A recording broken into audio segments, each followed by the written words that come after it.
handa na ako ng almusal namin. Kunti lang yung almusal namin, hindi kami nakapamili kahapon. Kaya mamimili kami ngayon, pupunta din kami ng park. Ipapasyal namin yung aming chikiting. Ipapasyal namin itlog, saka tea, saka ito lang yung breakfast namin. Ano to? Tawag dun? Capsicum na kulay red. Ewan ko dyan. Tapos, to yung beef namin. Tapos, painer. Ayun lang yung almusal namin. Guys, tingnan nyo yun. May nakasabit dito sa amin na eto. Sinabit namin yan. Kasi, binebenta na namin tong bahay. Kasi, lilipat kami ng iba. Kaya, ayun. So, ihahanda ko din yung susuotin. Dadalhin namin kasi mamamasyal kami. Magdadala lang ako ng 3 pampers. Saka yung mga pamunas niya, mamaya ay handa ko siya. Ayun lang naman.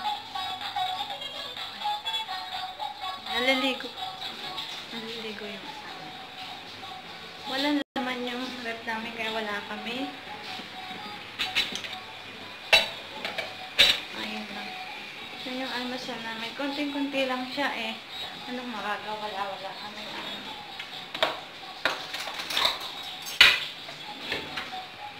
Ayun lang naman. Tingnan nyo. Wala ding laman. Wala din naman yung laman. Kaya, mamaya na lang pala. Maya pala ako dyan. Nangingitib yung pili-pili ko, gosh. Ayun. So guys, kita tayo mamaya sa Edward Park. Guys, next video pala, gagawan ko ng video to kung ano yung mga laman niya, mga yan. Ayan. Lahat yan, yung mga dulot na yan. Lahat yan. Lahat yan. Gagawan natin ng video. Hi guys.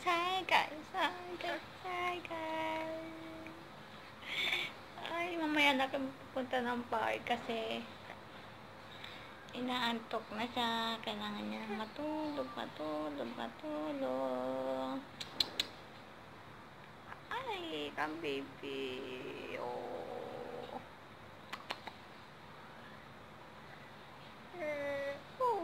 Çok güzelsin. Çok güzel. Alam niyo yung bait-bait niya. Ang bait-bait niya. Pag nagigising siya sa umaga, hindi siya umiiyak. Ay.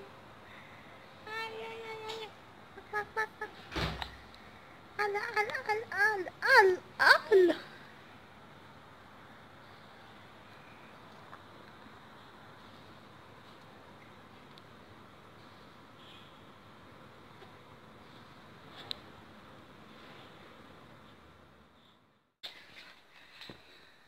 Okay lang.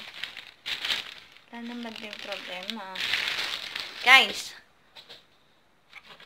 yung kapatid ng asawa ko, binigyan ako nito.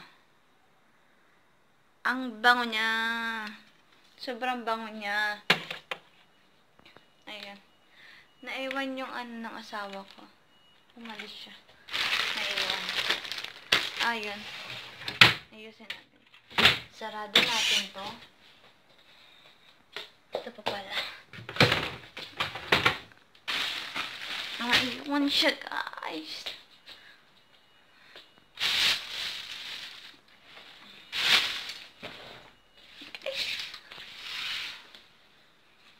Wala na yung mga tao wala na yung mga kapitbahay namin. Nagsialisan kasi pag gantong month, nagbabakasyon, nag-ano sila.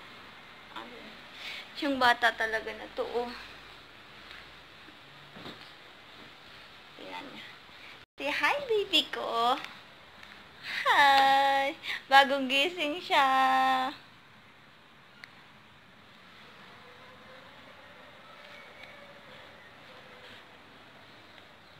Ang laki niyang bata, guys. Malaki siya, pero ang liit-liit ko. Ayan, kala ko talaga dati maliit siya. Kaso malaki siya. Malaking bata siya. Nung hinugot siya sa tiyan, ko, gabi. Malaki siya, tapos iyakin. Ayun. Kasi dati, iniisip ko talagang maliit. Kahit yung tiyan ko dati, maliit lang talaga siya, pero nung lumabas siya, ang laki-laki niya.